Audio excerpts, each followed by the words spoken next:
So, I mean, let's We should just get get into into it, it. Sage, because we already brought up Josh Allen. We already brought up the MVP conversation. We know how we feel about that. But, Sage, I mean, you've been saying this team's going to make it to the Super Bowl. You've been saying it. You've been their number one supporter on this podcast. But you bet the Steelers. I bet the Eagles. The Eagles won 27-13. I mean, Sage, the Eagles turned the ball over twice early in the Yeah, game. The back to back Steelers almost. the Steelers could only get 3 points from it, and the Eagles just dominated the second half. I mean, I think the Steelers only had 6 minutes of possession in the second half to Yep, cap the I game had off. that. To cap the game off, they had a 21 play, 11-minute drive, and then they kneeled on the Steelers' 8-yard line. Just absolutely dominated the Steelers. You like the Mike Tomlin road team dynamic. You like the defense. They got matched, Sage. Eagles look great, but you got to be a little bit concerned if you're a Steelers fan. Okay, yeah, we could get into it from the Steelers first, but I mean, we got to give the Eagles their They flowers, looked right? like dick. Yeah, no, Russ is on pumpkin mode. I mean, Mike Tomlin snippy with the media after game. They had maybe Saquon's worst game of the year, and it didn't matter, right? I mean, Kenneth Gainwell, what the fuck? Where'd they get? Like, where's this guy coming from? He's just a bum that I know from He's good. Caskey's team. Yeah, now he's like making spin moves, like breaking tackles out of the backfield. Like, who knows? Maybe he's the starting running back next week. Maybe it's the system thing. You saw it with Swift. I don't know Maybe, about that. I don't know about that. I think Saquon is like takes it to the next level, but I think any running, I was semi joking, but I think any running back could actually thrive in Philly. I really do. Not to what Saquon's doing. Obviously, he takes it to the next level, but you kind of get what I'm saying. Anyways, as far as Pittsburgh goes, right? I mean, you touch the ball twice in the second half. You go into halftime down 4. You get your first possession. You fumble it, punt. Your next possession, never see the ball again.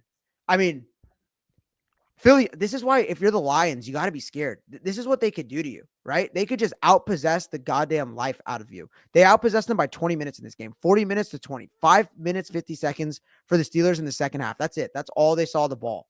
7 plays and then a 4-play drive with a, I think it was a Najee fumble. So this is something that other teams could see and be scared of, right? If you're the Bills, if you're the Lions, a team that has to get into shootouts, if Philly's just going to possess you and run you to death, like what are you going to do if you're only going to see the ball 4 or 5 times a game? And I don't know, man. Do you saw what Hurts said after the game? He said that's what y'all want to see. So I think I have a take on it. I think I have a take on it with Jalen Hurts. So you remember the Michael Jordan in the Last Dance where he got pieced up by a guy who scored like 37 on him from the Washington Wizards? What was that guy's name? Do you remember? Did he made Jordan go left or something? Stop it, Sage. What was the guy's name? What was the guy's name from the Wizards? I forget. Okay, but it was some bum from the Wizards, and Michael Jordan made up a lie. Some bum Michael Jordan made up a lie that this guy said, "Hey, nice game, Mike," just so he could light him up. I think he put up 65 on him the next time they played him. But I think that's what Jalen Hurts is doing because the media did not create this. The media did not create this narrative that A.J. Brown doesn't like Jalen Hurts and that there's issues there. Literally, what's going on is that they've been saying it. A.J. Brown has been saying that I don't like what Jalen Hurts is doing. We have issues passing the ball. Brandon Graham said there's something wrong going on there. They used to be friends, but now they're not. So I feel like Jalen Hurts is just lying to himself, saying, "Oh, the media is trying to get us down," when they're really just doing it to themselves. But yeah, it's really internal. You brought up something about how this is what the Eagles could do to you. Maybe you said the Lions have to be scared because this is what the Eagles could do to you. The Lions could actually score. The Lions could actually score the fucking ball. The Steelers' offense looked disgusting. I think Najee Harris was 6 for 14. Russell Wilson only had 128 yards passing. They had 163 total yards on offense, Age. So I really like the Eagles. I agree with you. You almost have to put them as the favorites now in the NFC with what's going on with the Lions, but I don't know, man. I don't know. I'd be really scared if I was a Steelers fan. This offense does not look good.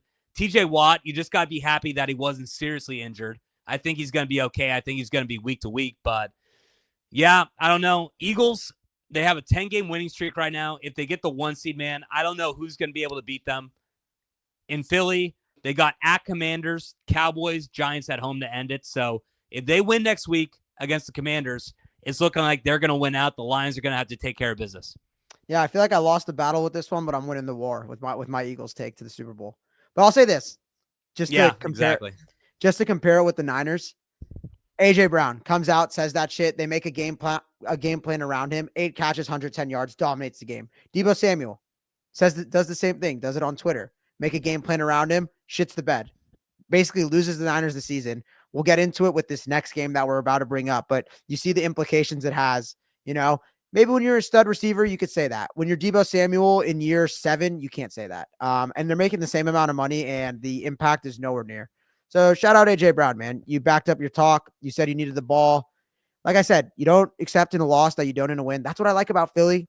You saw Sirianni fighting the defensive coordinator over the Jalen Carter penalty, and they perform well in chaos. They control chaos well, and it motivates them. So you got to give them their flowers on that.